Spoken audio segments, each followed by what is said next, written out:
Hi, this is Bill Seaback, and this is your resignation preparation interview. And the thing to remember about the resignation is that there's obviously a right way and a wrong way to do this. What we want is to be able to help you resign, minimize any sort of emotional stresses, and alleviate or mitigate any opportunities that your current employer might have to wow you, quote unquote, with a fabulous counteroffer.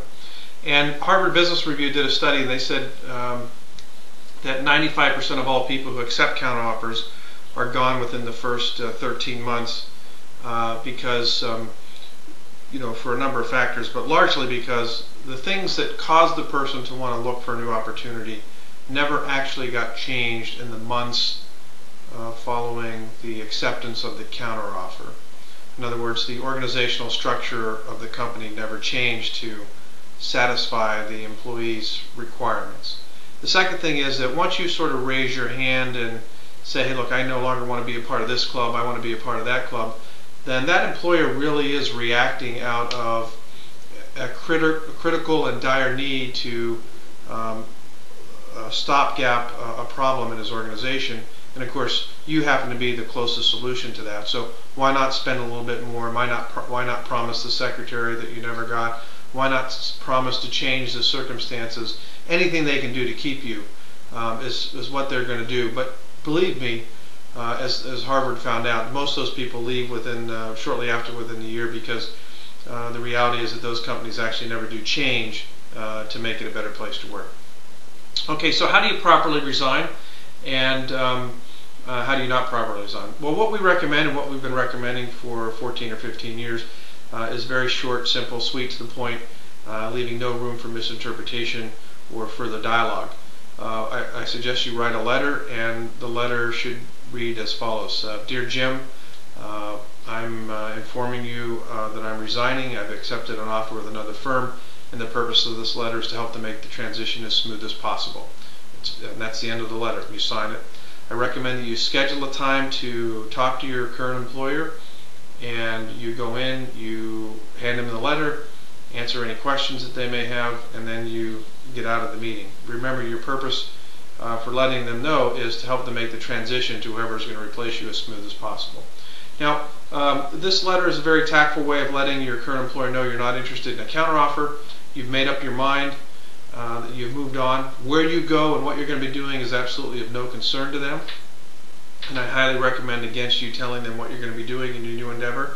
If they're persistent, you can say, look, once I know this is something that's probably eating at you, once I get settled into my new company and my new role, I'll be happy to call back and answer any questions that you want. But right now, I'd just like to help them make this transition to the next person as smooth as possible.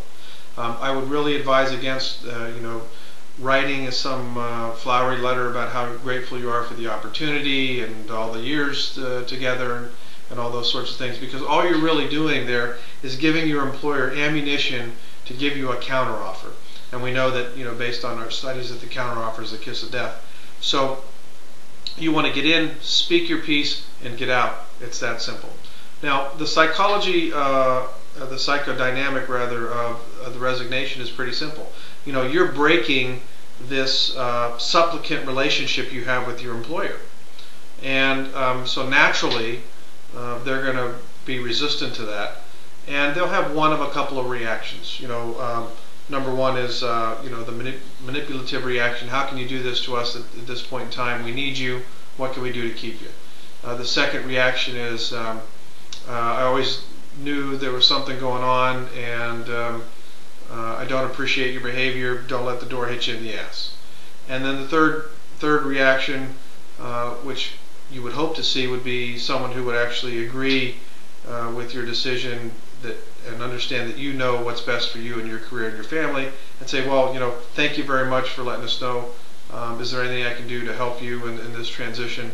And that would be the most mature, emotionally mature reaction. But I wouldn't count on that reaction from a lot of business managers, just because they're focused on themselves, not on you. They're focused on the organization and not on you. And if they've been focused on you all along, you wouldn't be in this position of having to quit the job to find an opportunity that better meets your needs for yourself and your family. So this is a very short video just to give you some pointers on how to resign properly. You do it with a letter and with a face-to-face meeting. If you're in a long-distance situation, you do it with a letter that you email and you make the phone call. And again, it's I'm informing you that I've accepted a position with another company, and the purpose of our meeting is to help to make the transition as smooth as possible, short and sweet, to the point. No room for further dialogue in terms of what you're concerned. Your focus now is on getting out and getting to your new organization and starting the role that that you've accepted. And so if there are any other questions, please give me a call. You have the number, but I'll give it to you again, 904-334-7727, 904-334-7727. That's my cell, and I look forward to talking to you soon. Thank you.